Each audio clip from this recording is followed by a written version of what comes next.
Hello guys and welcome back to the fresh episode of Tech Jukes. In today's video, we are going to talk about this smartphone. So this is IQOO 3. It is a smartphone from IQOO brand, which is a subsidiary brand of Vivo if you do not know. Okay, so I have been using this phone for quite some time now and I wanted to make a review video about this. That's why I thought I should at least use the smartphone for at least a month or more than that, and then I would make a video and I would use almost all the application which a normal person would use. And it's not a 5G phone, it's only a 4G phone, though a 5G variant also available for this phone. This is the base variant. This is 8GB 128GB variant. Okay, so this is the best gaming smartphone under 25,000 rupees. I would say I bought this for around 24,500 probably. So if you're interested to know more about IQOO 3, or probably you're looking for a smartphone under 25,000 rupees, 30,000 rupees, I'll slightly touch upon the topic why you can still buy a 4G smartphone in 2021 if you want, and who can buy. So if you're interested in this topic, just watch this video till the end. I'm Man with the Mask, you're watching Tech Jukes, and let's get started.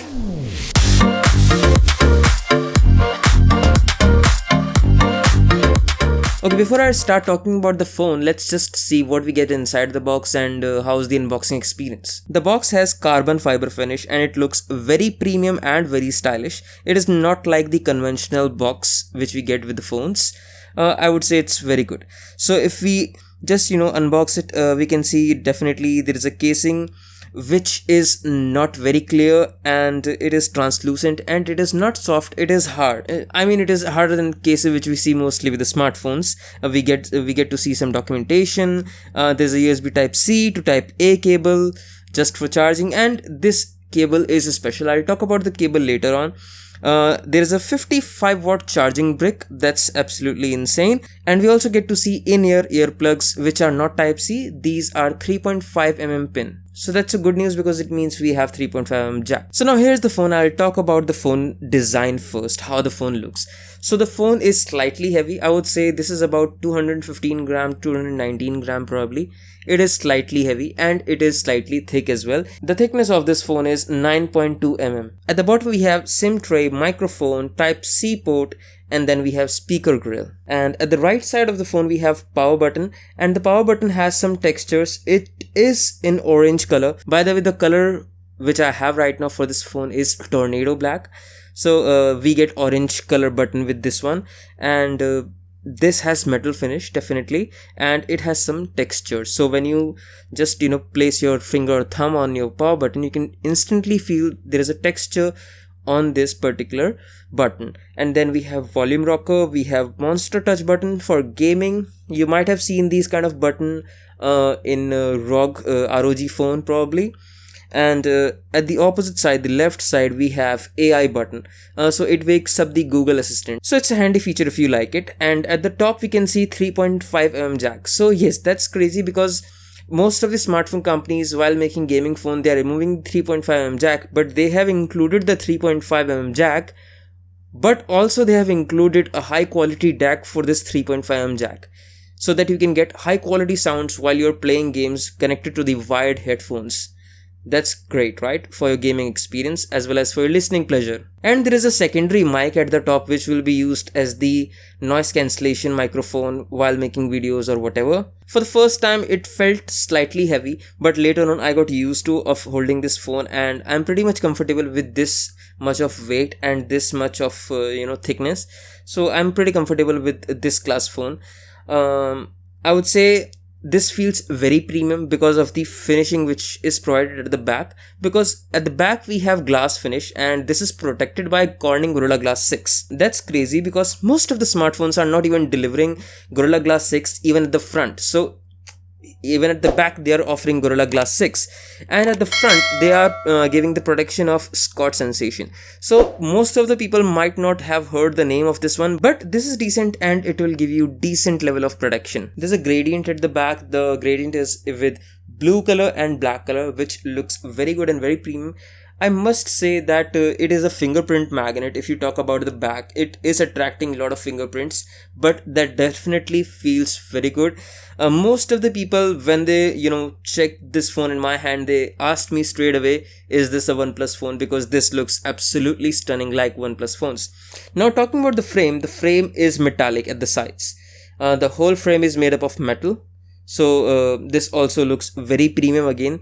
They have not gone with the plastic body. The side frame is completely made up of metal, because of which many people tend to see this phone as OnePlus phone, because I remember most of the people asked me, which phone is this? Is this the OnePlus phone? Because it looks like OnePlus, because the camera module at the back also looks similar. I'll talk about the camera module. It has a camera bump as well at the back, because they wanted to house good sensors in this one. So yes, they have camera bump here as well. So let's quickly talk about the display now. The display which they have included in this smartphone is called as Polar View display, but I'll tell you what it is actually. It is a full HD plus display which is Super AMOLED and has HDR10 plus, and the size of this display is 6.44 inches. And let me tell you, it is an absolutely stunning display. The colors are truly vivid, the viewing angles are absolutely insane.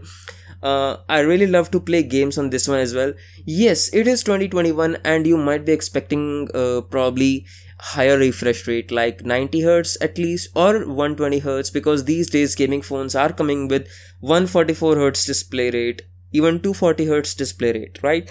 But yeah, this is a phone which came up in 2020 and it is a budget flagship smartphone, so it does not have that feature. So if you give absolutely no damn about the high refresh rate, this display won't disappoint at any level at any time. Talking about the viewing experience, the viewing experience is absolutely stunning, because this comes with 91% screen to body ratio with very small punch hole camera at the top right corner. The punch hole camera is really small, unlike few of the smartphones which are available in the market with bigger punch holes. So the punch hole is very small, because of which you get immersive experience. The colors are vivid, the viewing angles are good, as this comes with wideband 1 support. Now let's talk about the internals and why I say this is the best gaming smartphone available in this market right now under 25,000 rupees, because this comes with Snapdragon 865 with LPDDR5 RAM and UFS 3.1 storage.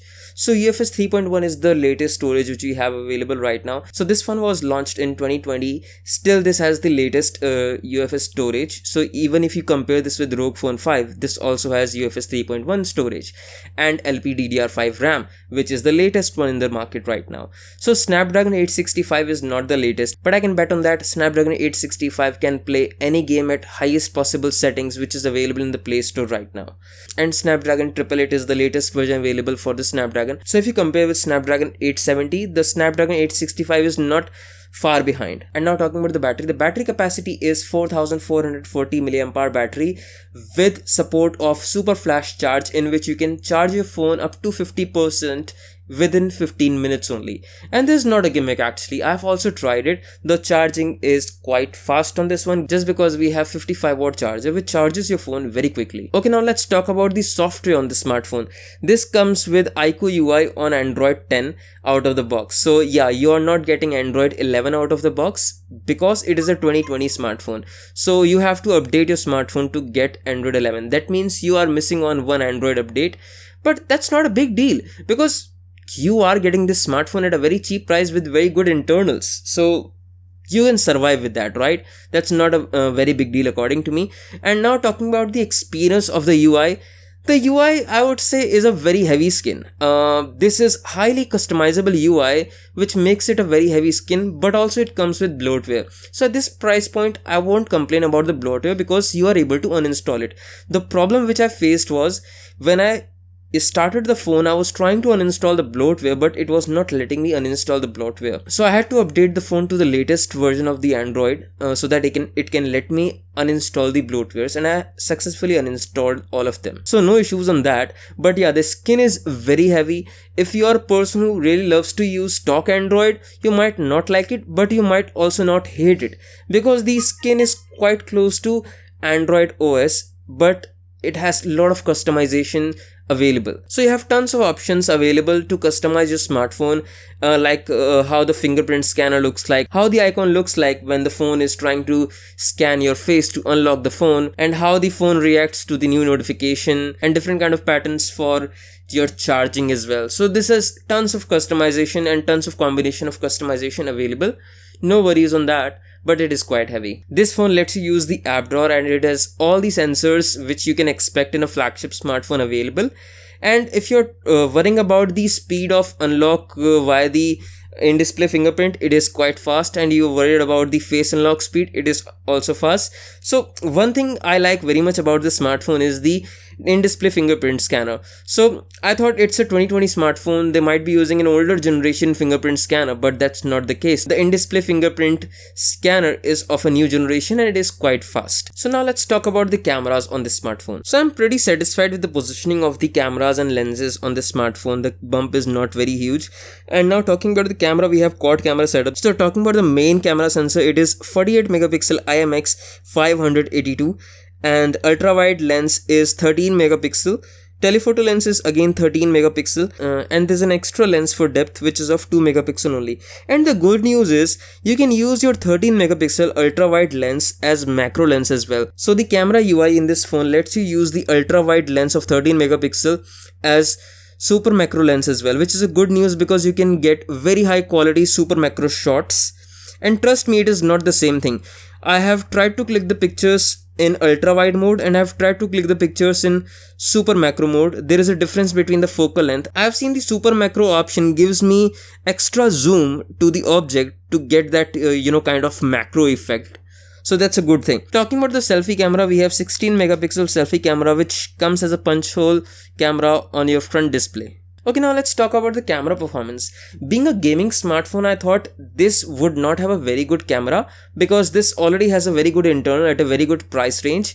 So it would be having a very average camera, but I was wrong. The camera is above average. It is taking quite good pictures and the sharpness is really good. The performance of the camera is very impressive, but just because this comes from Vivo, the color science is not better. The color science is not accurate, but at the same time it does not look bad. It is eye pleasing, but it is not accurate. If you're a photographer or a person who is interested in photography or want neutral colors or colors with good accuracy, you won't find that in this smartphone. So they have good hardware, they can easily implement that with software integration, but they have not done it. I'm not sure why they have not done it, just because Vivo does it with all the phones. This has some extreme level of beautification turned on by default, which I had to disable because I was literally looking like a crown initially. I was literally not looking like what I actually look. So I had to disable the beauty mode actually. And also the color science, I would say you can install the Gcam, that will give you what you want. And you can just go into the settings and turn off all the beautification, turn off all the the filters that you get, and you will get better color pictures. But those might not be the most accurate color science, but yeah, that will get the job done for you, and those pictures will be very usable. Again, don't quote me anywhere. The camera is really good. It is at par with the OnePlus 8 camera, but the color science is not good. The colors produced by this smartphone by default are not exactly what you see in real life, so you have to manually change the settings to get accurate colors. Now talking about the ultra wide lens, this is a really good lens. I'm really impressed. I never thought that I would use ultra wide lens this much, but it seems like every time I go out, I tend to use the ultra wide lens because it is actually good. Other companies at this price range are only providing 8 megapixel of ultra wide lens, but this is 13 megapixel, which is actually usable, and the colors are also good on ultra wide. Again, there's a color difference between main sensor and the ultra wide sensor, but that's okay. That's not a very huge jump. That's with every smartphone these days under this price segment, so no complaints on that one. But the ultra wide lens can also be used as the macro lens, which is the beauty of this smartphone, I would say. I have taken hell amount of macro shots, and those were really creative. I would say I never thought I would use the ultra wide or macro lens this much. And talking about the telephoto lens, again, that comes as 13 megapixel. When you turn on the portrait mode, it automatically shifts to the telephoto lens with the combination of depth. so that you can get better results. So I like it and I'm fine with it. Talking about the video, you get 4K at 60 FPS but with no stabilization. To get the stabilization in this one, you have to come down at 1080p and you can get the stabilization. So there's an ultra stable option available in the video mode which gives you gimbal like stabilization, and let me tell you, it actually works like as if you're using the phone with a gimbal. It is quite stable, as stable as I would say a GoPro. Okay, and I'm quite impressed with that, but it is only available till 1080p 30 frames per second and it is quite usable. Now let me tell you how the gaming experience is on this smartphone. So first we'll start with Call of Duty 9, which is very popular in gaming smartphones these days, and I was able to play the game with the highest possible settings available for the smartphone. Again, there will be games which can run up to 75 frames per second, 90 frames per second. You will not be able to do that since the screen is only locked at 60 Hz. Call of Duty was running absolutely fine on this one. I was able to use the monster touch button. I mapped only one monster touch button. I only mapped one monster touch button while playing Call of Duty Mobile, which was the trigger button to shoot the enemies. Initially it was a little odd for me. I was not very much comfortable using the monster touch button, but once you get used to it, it is very useful.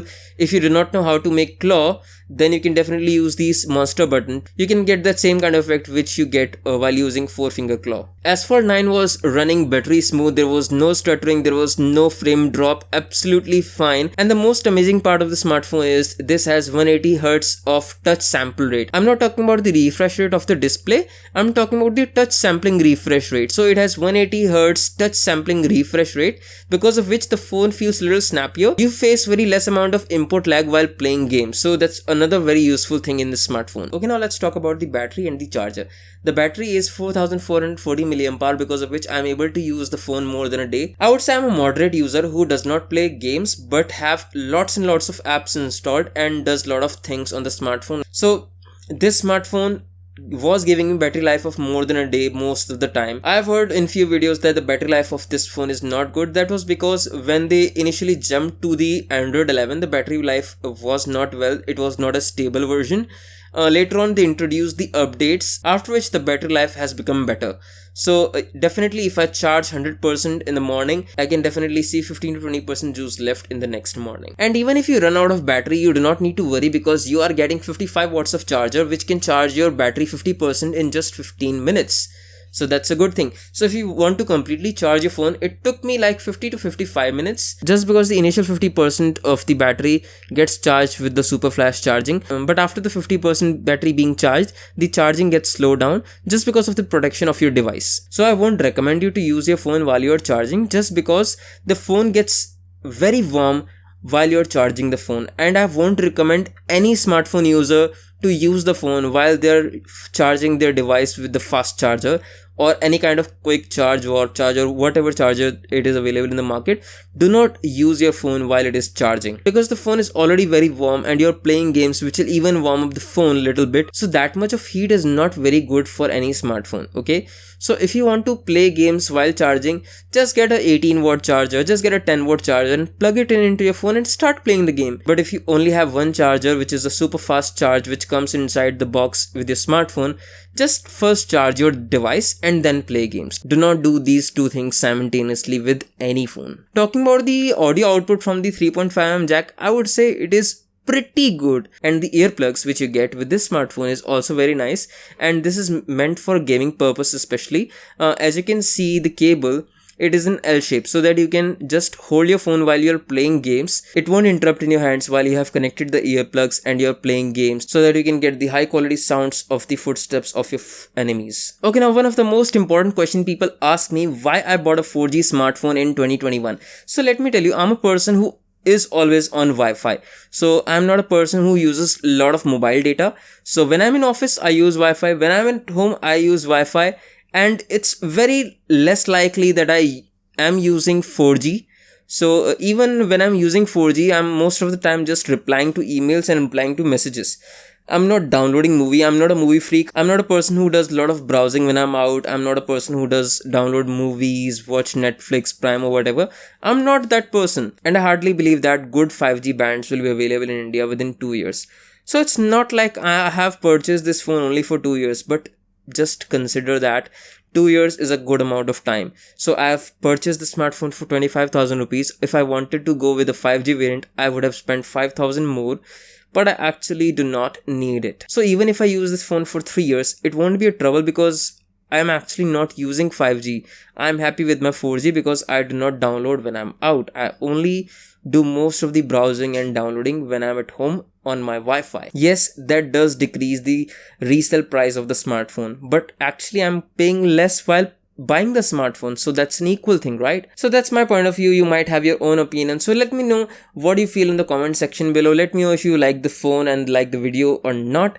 So this was all about IQOO 3, and IQOO 7 has already been launched. I'll probably try to make another video on IQOO 7, not kind of a review, but I'll just cover the topic, what kind of specification it has coming up, because I've heard they're coming up with dual processor this time. If you want to buy this smartphone, you can just check out the link in the description box below. I will also list down top 5 5G smartphones to buy in India right now under 40,000 rupees. If you're interested, you can check the list and the links in the description box below. If you like this video, just give me a thumbs up, and you can also share this video with your friends and family so that they can also get to know about this amazing smartphone. And I'll see you in my next video. Till then, stay safe, take care.